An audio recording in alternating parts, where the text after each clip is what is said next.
agradecida contigo por todo lo que nos estás apoyando en esta asignatura. Bueno, nada, primero darles la más cordial bienvenida a esta asignatura de Derecho Tributario. Como bien lo ha hecho saber Daniel, durante este periodo académico les voy a acompañar como su facilitadora en esta asignatura de Derecho Tributario.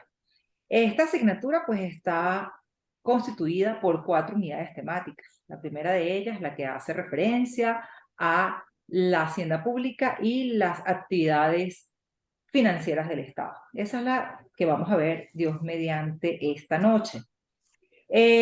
Aún y cuando nosotros la veamos hoy, nosotros vamos a dar un plazo prudencial para que ustedes pues lean todos los recursos que les envíe vía WhatsApp, que como verán son bastantes. Creo que son, si mal no recuerdo, Daniel, como cinco lecturas, ¿sí?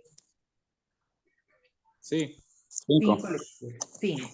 Entonces, pues nada, Sí. no se preocupen porque vamos a presentar por ahí como la primera semana de marzo, para que ustedes no se sientan tan atropellados con esta primera unidad. Luego nosotros vamos a revisar una segunda unidad que está referida básicamente a lo que se conoce como las generalidades del derecho tributario, y allí vamos a hacer mención de lo que es el derecho tributario, del sistema tributario, de la relación jurídico-tributaria, de la determinación tributaria, de la gestión tributaria. Ya nos vamos a sumergir en el desarrollo de la materia. Es por eso que yo quisiera que durante estas sesiones o antes de esas sesiones, ustedes tengan la posibilidad de ver unos videos que les voy a enviar, que fueron preparados con antelación, para que ustedes puedan revisar el contenido programático. Porque, ¿qué es lo que vamos a hacer por los momentos? Les voy a enviar esta grabación para que aquellas personas que no tuvieron la oportunidad de ingresar, pues tengan el contenido. Y de la misma manera, para la próxima unidad temática, que es la número 2, yo les voy a enviar previamente los 4 videos que se tienen preparados, cosa de que ustedes los puedan leer y nosotros hagamos un arqueo general de lo que es esa unidad. Porque entiendo que muchos de ustedes están ocupados, entiendo que muchos no tienen la posibilidad de internet para poderse conectar a Zoom, y una manera de facilitar esto hasta que no nos permitan ingresar por aula física en la universidad es a través de la solución de los videos asíncronos. Entonces, por ahora esa es la solución que hemos diseñado o que yo he visto para que ninguno de ustedes se quede sin la información. ¿Ok? 4 videos que son bien largos que vienen a formar parte de la unidad temática número 2. Yo pienso que ya para marzo nos van a dar la posibilidad de ir a un aula. Están cuadrando todo eso la gente de registro.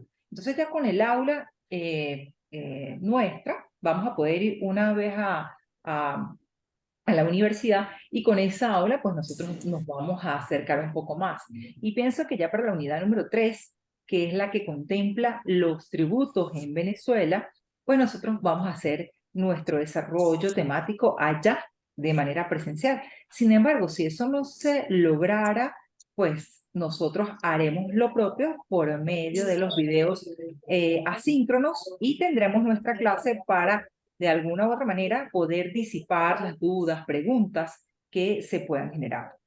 Posterior a ello, pues tendríamos nuestra última unidad temática, que está referida a los deberes y los ilícitos de carácter tributario. Y pues haremos lo necesario para que ustedes puedan conocer cuáles son los deberes que establece el Código Orgánico Tributario, tanto los deberes de corte material como los deberes de corte formal, y de la misma forma revisar todo lo que tiene que ver con los ilícitos establecidos dentro de nuestro Código Orgánico Tributario. Si ya tenemos la posibilidad de nuestra aula, pues haremos lo necesario para tener nuestro encuentro físico en la universidad. De la misma manera, aquella persona que no pueda asistir a clase porque está fuera del país tendrá su video en este grupo de WhatsApp para que haga lo propio. Así las cosas, pues más o menos vamos a utilizar esta metodología de trabajo para el desarrollo de esta asignatura, ¿ok? Siempre les voy a enviar el video para que ustedes lo desarrollen en su casa previamente, y nosotros cuando tengamos nuestro encuentro, bien sea síncrono o bien sea presencial, pues ustedes tengan la información necesaria y que nosotros podamos disipar las preguntas, las dudas, las inquietudes en el encuentro que tengamos. ¿Claros en eso? ¿Les parece esta modalidad? Sí, Muy bien. Así las sí. cosas. Chévere, me contenta entonces. Vamos a ver, revisamos ajá, qué bueno, Naibet, me parece bien. Así las cosas, como se han dispuesto 4 unidades, vamos a tener 4 evaluaciones. 4 evaluaciones súper sencillas. Yo no vengo aquí a pedir que ustedes pues salgan especialistas en derecho tributario o derecho fiscal ni nada que se les parezca. Pero bueno, nada, haremos lo propio para que ustedes tengan el conocimiento básico, las nociones generales para que puedan adentrarse a este apasionante mundo del derecho tributario, que permite establecer bases tanto para ustedes como futuros contadores dentro de sus empresas, como también aquellas personas que en un momento determinado están actuando como contribuyentes en Venezuela como personas naturales. Entonces, en función de esto, pues ustedes van a tener las herramientas básicas para que tengan conocimiento de esta asignatura. Así las cosas, vamos ya a dar inicio a la primera unidad temática de la asignatura y lleva por nombre la Hacienda Pública y la Actividad Financiera del Estado. ¿Qué vamos a ver en este bloque temático o unidad temática número 1? Bueno, vamos a revisar 4 temas fundamentales. El primero de ellos, el que hace referencia a la hacienda pública. Aquí vamos a conocer qué es la hacienda pública, qué la integra, quién la administra y cuáles son los principios fundamentales de la hacienda pública. De seguida, vamos a hablar sobre la actividad financiera del Estado. Y vamos a señalar en qué consiste la actividad financiera que lleva a cabo el Estado venezolano, qué se requiere para que esta actividad tenga funcionabilidad en Venezuela. Posterior a ello, vamos a ingresar a hacer referencia o reflexiones sobre las necesidades públicas y los servicios públicos, que son elementos indefectibles para el desarrollo de la actividad financiera del Estado, y terminaremos con los egresos y por último, pero no por ello menos importante, los ingresos públicos. A razón de esto, vamos a sumergirnos ya en el desarrollo de este bloque temático número 1. Desde allá les aclaro que si Zoom se acaba, o sea, si el encuentro se acaba, los 30 minutos se acaban, les voy a pedir que por favor hagamos una nueva conexión para poder terminar con el tema, ¿ok? O con el bloque temático número 1. Vamos a iniciar con la hacienda pública. Cuando nosotros hablamos de hacienda, siempre imaginamos una extensión de tierra bien grande que contiene matas, que contiene árboles, que contiene ganado, bueno, cantidad de cosas que permiten que esa hacienda pues, pueda generar dividendos para el dueño o propietario de la misma. Así ocurre en el caso de la hacienda pública en todos los países. La hacienda pública va a estar conformada por todos y cada uno de los ingresos, de esas rentas que tienen los estados, es decir, la nación, para poder sufragar los gastos que se derivan de lo que se denomina los fines del Estado. Voy a barajar un poco más esto. Cuando nosotros hacemos mención a la hacienda pública, estamos refiriéndonos a los bienes que tiene el Estado. Dice, bueno, yo cuento con los ingresos que se derivan de la recaudación del impuesto sobre la renta, del impuesto al valor agregado, del impuesto sobre sucesiones, donaciones y demás ramos conexos, del impuesto a las grandes actividades económicas, entre otros. Todos esos ingresos entran a las arcas del Estado. Y en función de esto, el Estado dice, tengo platica para satisfacer necesidades públicas. Y esas necesidades públicas no son otra cosa que los gastos o egresos que tiene el Estado.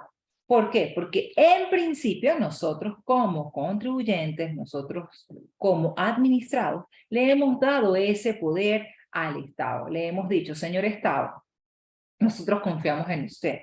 Usted debe indefectiblemente que cumplir con las finalidades para lo cual ha sido creado.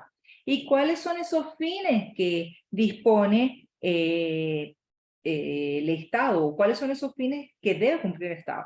Básicamente, el fin de la justicia, del bien común y de la seguridad jurídica. Estos tres fines son los primordiales, los principales que tiene que cumplir el Estado. Pero para poder dar justicia, o impartir justicia, para poder dar seguridad jurídica y, por si fuera poco, generar ese bien común para todos, sin importar sexo, raza, condición, edad, pues el Estado tiene que desembolsar cantidades de dinero. Y recordemos que esas cantidades de dinero van a ser parte de los ingresos que obtiene el Estado. Ojo, hablamos de esos ingresos del Estado, pero no solamente tenemos que señalar que los ingresos que tiene el Estado están referidos a los de carácter tributario, porque también pueden existir otros tipos de ingresos, como por ejemplo aquellos que obtiene el Estado producto de las rentas de empresas en donde el Estado participa. Ejemplo de ello, PDVSA. Ejemplo de ello, el Centro Simón Bolívar. Ejemplo de ello, el Metro de Caracas. Son empresas donde el Estado interviene, o empresas que son propiedad exclusiva del Estado, como en el caso de Petróleos de Venezuela. Y esto permite en todo momento que el Estado tenga ese dividendo, esas cantidades de dinero para poder sufragar los gastos que se denominan gastos públicos. De allí que, aclarado lo que comprende la hacienda pública, es necesario establecer quién administra la misma. Y según lo establecido en la Constitución de la República Bolivariana de Venezuela, específicamente en el numeral 11º del artículo 236, quien administra, pero también dirige la hacienda pública en Venezuela es el presidente de la República. A razón de esto, el presidente debe formular presupuestariamente a través del Ejecutivo Nacional y de manera anual el presupuesto que va a operar en un ejercicio anual. ¿Cuándo lo presenta? Bueno, lo presenta los 10 primeros días a la Asamblea Nacional, para que la Asamblea Nacional conozca cómo el Ejecutivo Nacional y sobre todo el presidente van a emplear esos ingresos que han presupuestado para satisfacer los fines del Estado y también las necesidades públicas. Por eso es que se hace a través de una ley, y esa ley es la Ley del Presupuesto Nacional. Esa ley contiene o contempla tanto los ingresos como los gastos, así como todos los compromisos que en principio ha asumido el Estado venezolano, incluyendo los indicadores de cómo va a manejar el Estado en un ejercicio anual, la inflación y, por si fuera poco, el PIB. Teniendo en claro esto, es necesario señalar que a la par de esa ley del presupuesto nacional es que el Estado venezolano realiza la gestión fiscal.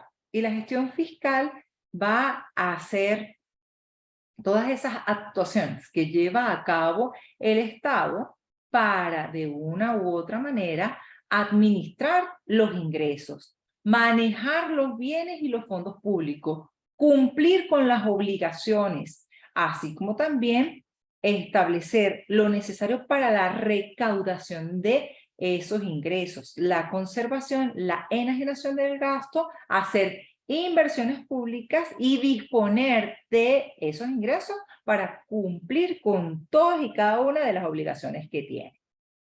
A razón de esto, es necesario que ustedes sepan que el Estado venezolano cumple con unos principios que son importantísimos y que están referidos en la Constitución de la República Bolivariana de Venezuela. Estos principios son el principio de transparencia. El principio de transparencia significa que el Estado y el presidente de la República, fundamentalmente, deben mostrar a todos los ciudadanos venezolanos en qué se ha invertido el ingreso que ha obtenido durante un periodo, cómo utilizó o empleó ese dinero.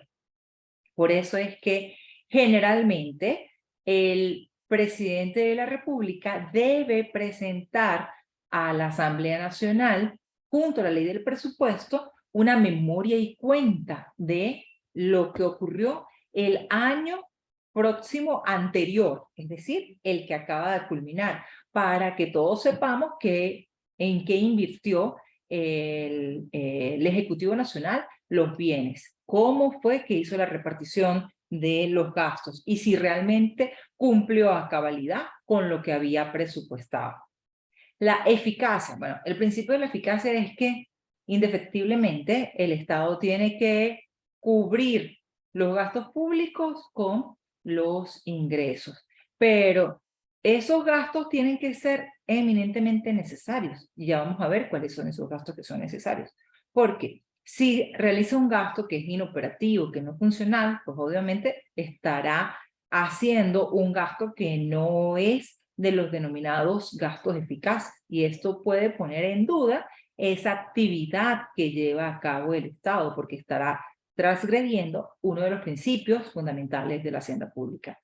Solvencia, que para poder asumir una obligación, él tenga el ingreso necesario, respectivo, correspondiente, porque nosotros no nos podemos endeudar, o el Estado no se puede endeudar si sabe que no va a recibir una cantidad de dinero para sobrellevar esa obligación.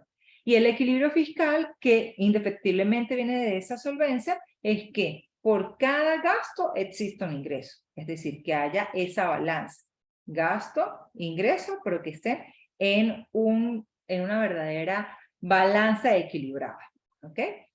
No sé si ustedes últimamente han escuchado hablar de un ente que se llama la ONAPRE, Oficina Nacional de Presupuesto. La Oficina Nacional de Presupuesto en Venezuela recibe de cada uno de los ministerios, que obviamente tienen el mayor cúmulo de trabajadores de la administración pública, cuáles son los gastos que se deben hacer. Por ejemplo, gastos de mantenimiento, gastos de funcionamiento, gastos para el pago de las nóminas.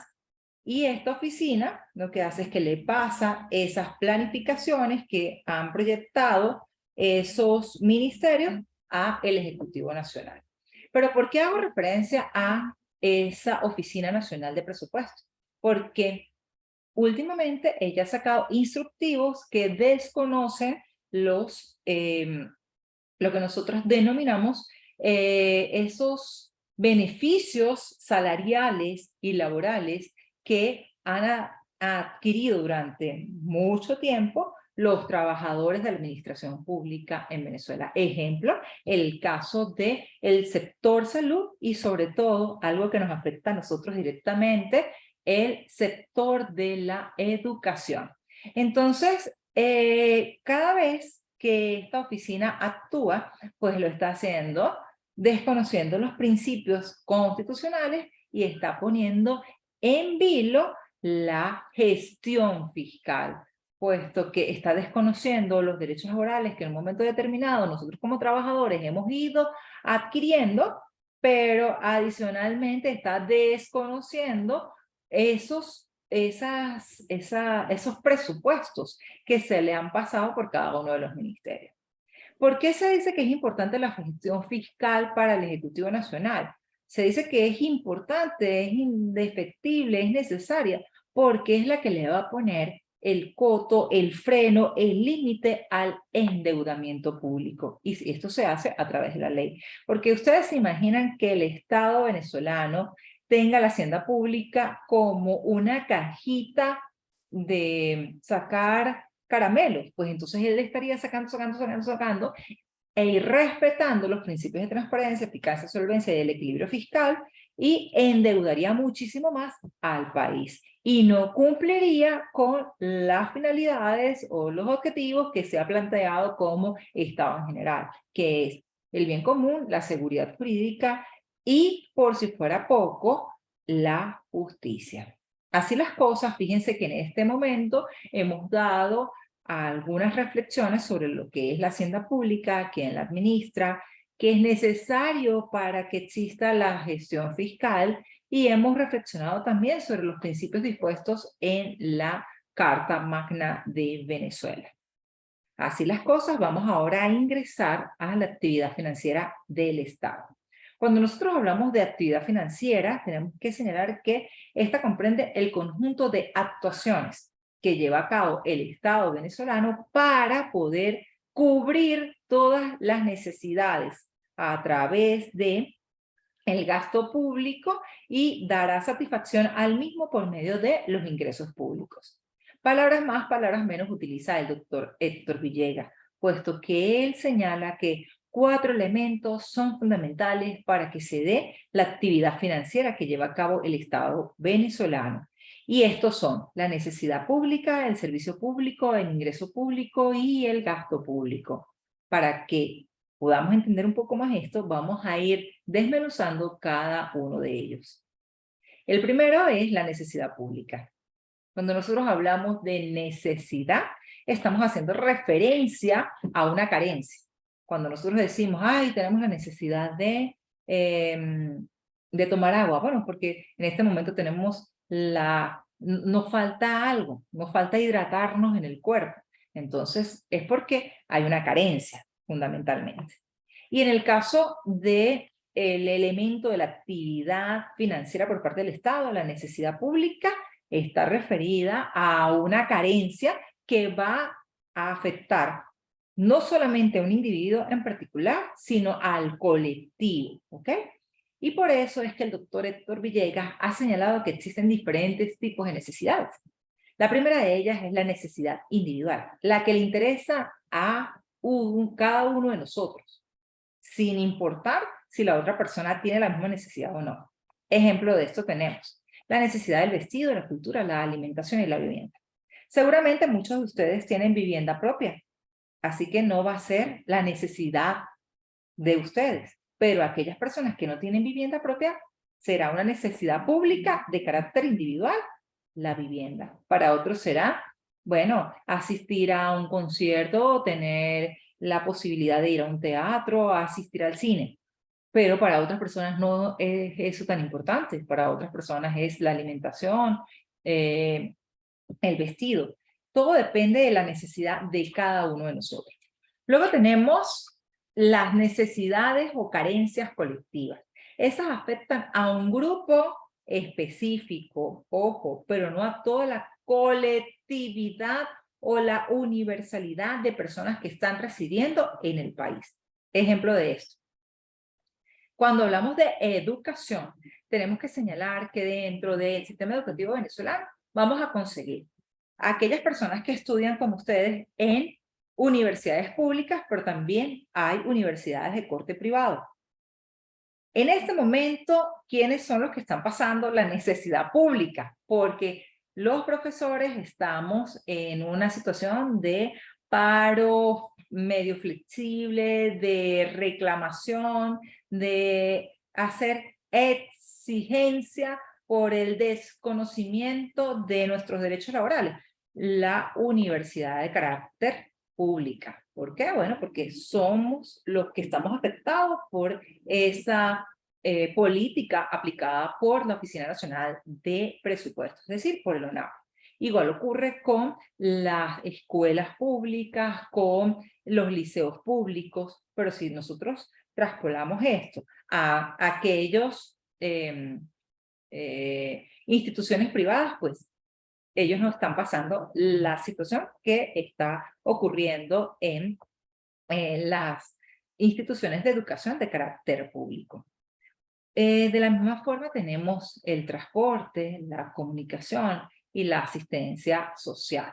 Cuando hablamos de asistencia social tenemos que situarnos en lo que es el sector salud. Hay muchas personas que tienen la posibilidad de costearse pólizas de HCM, pero aquellas personas que no pueden costear pólizas de HCM tienen que acudir a los centros médicos que provee el Estado venezolano. Pero la realidad venezolana nos hace reflexionar en la existencia de centros médicos que en este preciso momento no cuentan con todo lo necesario para poder tener un verdadero servicio asistencial y médico. O bien porque se ha ido o han migrado los especialistas en la salud, o bien porque faltan los insumos, o porque no hay el aparato necesario. Entonces todo eso pues afecta básicamente la atención médica social que debería proveernos el Estado. ¿Por qué decimos que es colectivo? Porque seguramente muchos de ustedes cuentan con esa póliza de HCM y pueden acudir a un centro médico de carácter privado, en donde no van a tener ese problema. Simplemente se da la cobertura prevista en la póliza y le dan la atención establecida. Cuando hablamos de necesidad pública, ahí sí la necesidad es para todo el mundo. Ahí no hay discriminación, ahí todos estamos padeciendo. Y en este caso, la necesidad pública puede provenir o bien de la seguridad de la nación, la administración de justicia, la defensa y la soberanía. Si alguno de estas falla, entonces tendríamos que señalar, se quedó pegado esto, tendríamos que señalar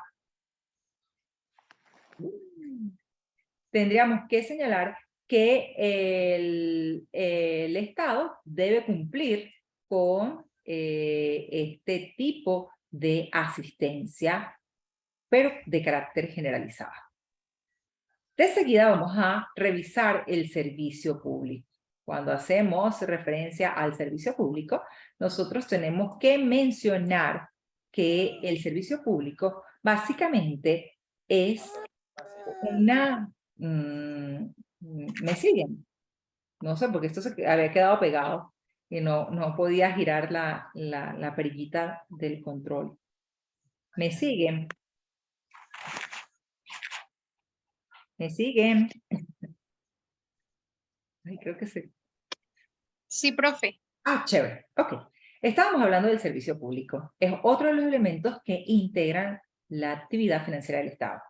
Y dentro de una célebre sentencia emanada del Tribunal Supremo de Justicia en sala político-administrativa en el año 2007 bajo el nombre Armando Casal y Casal, ahí se estableció que el servicio público básicamente tiene que ver con esa prestación que hace el Estado para poder cubrir una necesidad.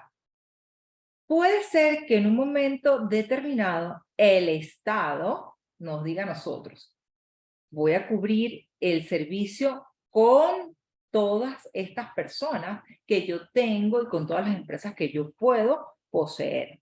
Pero cuando el servicio público es imposible que lo dé el Estado, él permite a través de una concesión que un tercero pueda dar el servicio como tal. Y en función de eso tenemos que señalar que existen tres tipos de servicios públicos. Están los servicios públicos generales, que van a afectar a todos los particulares, sin importar quién esté presente. En este caso tenemos la administración de justicia. Aquí, pues obviamente, lo tiene que brindar el Estado. No le puede dar una concesión a un tercero para que pueda dirimir una controversia en un tribunal. No, eso tiene que ser a través de los tribunales y de los funcionarios que han sido investidos con tal poder dentro del territorio nacional. Luego tenemos el Servicio Público de Seguridad y Defensa de la Nación, que solamente es prestado por esas personas que han sido adiestradas y que han sido preparadas para ello.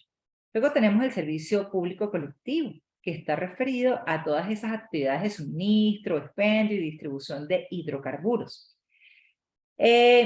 Colectivo porque pudiese ser que lo dé una empresa del Estado o que puede ser también dado por un tercero a través de una concesión. Y luego tenemos las actividades ferroviarias que también pueden ser un servicio público de carácter colectivo. Y tenemos los servicios públicos divisibles, que son todos aquellos servicios públicos que permiten que en un momento determinado la persona que lo requiere, pues tenga la posibilidad de asistir a ese organismo sin que esté abarrotado de todos los venezolanos pidiendo el mismo documento en determinado día. Ejemplo de esto, el pasaporte. Yo sé que todos necesitamos pasaporte para poder viajar, pero no todos vamos a estar el mismo día en el SAIME pidiendo pasaporte. Por eso se dice que ese servicio público es de carácter divisible. Las características del servicio público básicamente son que es un servicio que presta el Estado o bien por él mismo o bien a través de terceros por medio de concesiones y que es indefectible que a cambio del servicio público que presta el Estado, nosotros como contribuyentes que estamos gozando del mismo, tengamos que pagar cantidades de dinero. ¿Ok? Esas son las dos principales características que tiene el servicio público. Luego tenemos el gasto público. El concepto de gasto público está referido a todos aquellos egresos que va a tener el Estado. Y como características tenemos que decir que estos egresos o gastos tienen que ser planificados a través de la ley del presupuesto nacional, porque va a ser ese límite que va a poner el Estado para evitar que se puedan generar más y más y más gastos, ¿sí? O a través de una conducta descontrolada. Tenemos en principio dentro de los gastos públicos los gastos de funcionamiento. Y creo que hablábamos de esto al inicio de la clase. Decíamos que algunos ministerios para poder funcionar tienen que enviarle a la Oficina Nacional de Presupuesto cuáles son los gastos de funcionamiento. Bueno, no sé, lo que es papelería es un gasto de funcionamiento dentro de los ministerios. A retribución de servicios, pues para todas aquellas personas que trabajan en el ministerio, pues pagarle los salarios que han sido establecidos por ley.